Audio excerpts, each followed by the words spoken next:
महासागर न्यूज.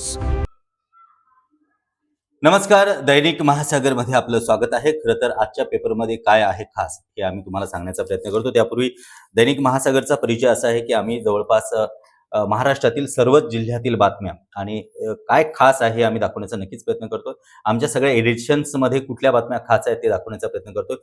जर आमचं वृत्तमानपत्र तुम्हाला स्टॉलवरती उपलब्ध झालं नाही तर तुम्ही गुगलवरती जाऊन महासागर, दैनिक महासागर तुम्ही जर सर्च केलं तर तुम्हाला त्या ठिकाणी सर्वच एडिशनच्या सर्वच पेपरच्या कॉपी अर्थातच ई पेपर पाहायला मिळेल. त्याचबरोबर दैनिक महासागरचं डिजिटल जे चॅनल आहे महासागर न्यूजच्या माध्यमातून देखील राजकीय घडामोडी आणि महाराष्ट्रातील इतर सगळ्या घडामोडी तुम्हाला त्या ठिकाणी पाहायला मिळतील.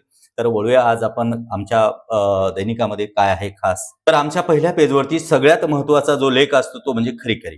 हे लिहितात आमचे मुख्य संपादक श्रीकृष्ण चांडक सर. त्यांनी आज अतिशय खूप चांगल्या विषयावरती आणि अभ्यासपूर्ण एक लिखाण केलेलं आहे. Live in and marriage out. अर्थातच लिव्ह इन रिलेशनशिपच्या ज्या प्रथा सुरू आहे त्याला सरकार कुठेतरी मान्यता देते का, तसा कायदा पारित केला जाईल का, आणि जर केला गेला तर ती परिस्थिती कशी असेल, तर त्या संदर्भातला हे सविस्तर लेख आपण आजच्या पेपरमध्ये पाहू शकतो. त्यानंतर आपण वळूया पुढच्या बातमीकडे. सध्या महाराष्ट्रामध्ये सगळ्यात महत्त्वाची बातमी आहे ते भोंदू खरात यांच्या संदर्भातली. सर्व संबंधितांची नार्को टेस्ट करा, खरात प्रकरणात माजी मंत्र्यांचे थेट राष्ट्रपतींना पत्र.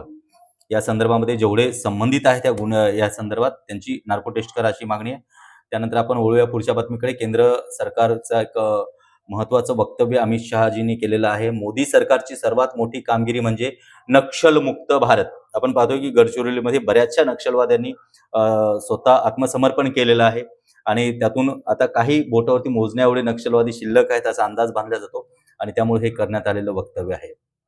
त्याच्यानंतर राजकीय वर्तुळातून एक बातमी येते ते म्हणजे पार्थ पवार अचानक शिवतीर्थावर, राज ठाकरेंच्या भेटीने राजकीय चर्चांना उधाण. ही एक बातमी आहे. त्याच्यानंतर आपण पाहतोय पुढची बातमी. ठाकरे गटाचे खासदार फुटणार, संजय राऊतांचं ऑपरेशन टायगरला चोख प्रत्युत्तर. ही बातमी आहे. त्याच्यानंतर पुढची बातमी आहे AI ची सध्या खूप चर्चा होते आणि AI मुळे खूप कामं सोपी झाली. तर ई चालन थकवलेल्यांना AI बोलवणार.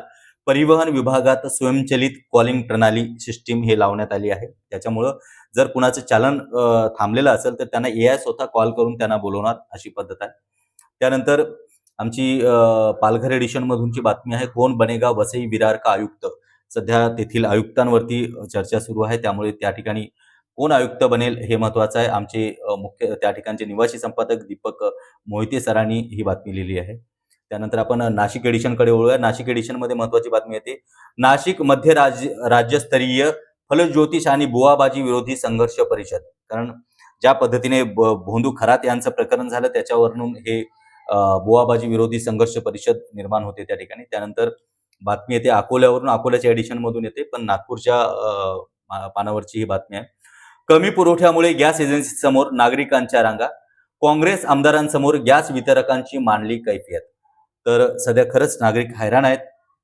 त्यानंतर पुढची बातमी येते, महत्वाची बातमी आहे म्हणजे गुन्हेगारांवरती नजर ठेवण्यासाठी खासगी सीसीटीव्हीचा आधार घेणार अशी बातमी आहे की आमच्या महासागरचे मुंबई प्रतिनिधींनी ही बातमी लिहिलेली आहे.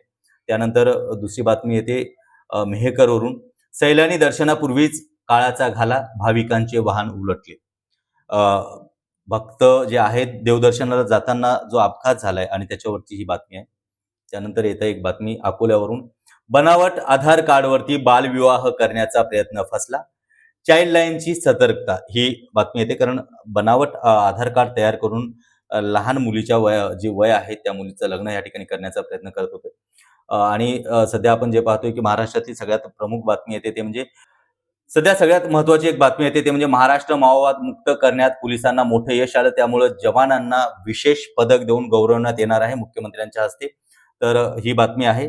तर अशा पद्धतीने आजच्या आमच्या सर्व एडिशन्स मध्ये काय महत्वाच्या बातम्या होत्या ते आज आपण पाहिलं. आजच्या बातमीत काय होतं खास. उद्या भेटूया पुन्हाच याच बातमीपत्रामध्ये आणि विशेष म्हणजे जाणून घेऊया की महाराष्ट्रातील बातमीपत्रांमध्ये काय आहे खास. धन्यवाद.